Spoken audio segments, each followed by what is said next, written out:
Það hún ósigur í Ásgarði í kvöld. Hvað þið erum nú yfir á einhverjum pörtum í leiknum. Hvað er að gerast? Hvar tapið þessum heldur? Ég held að það sé bara svolítið bara sjálfstrausti. Já. Við erum alveg, eins og í hálfleik, við erum yfir með einhverjum stigum.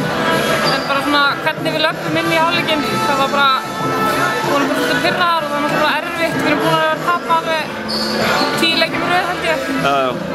Ég held að það hafi bara verið það. Ég held að við séum bara aðeins. Það erfitt fyrir andlegu hliðina Já, bara mjög fyrir andlegu hliðina. Vantaði bara hungrið og ég held að það sé bara hausinn sko. En hvernig við höfum spurt berja þessu núna eftir síðustu leiki sko. Ekkert erfitt að keyra sig í gang líka kannski vegna þess að það er kannski lítið að keppa að fyrir? Jú, algjörlega. Bara algjörlega sko. Og það var náttúrulega bara eiginlega fyrir landsleikjarhlé þá vorum við alveg, þurftum við svona, þurfti allt að ganga með okkur til þess að þannig að þetta er bara ógeðslega fúlt. Það er bara mjög leiðilegt sko. Og okkur finnst öllum drullfúlt að vera ekki leiðin í úrslitum.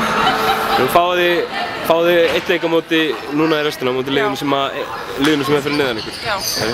Hvernig líst þér á það? Bara, ég er bara spennt.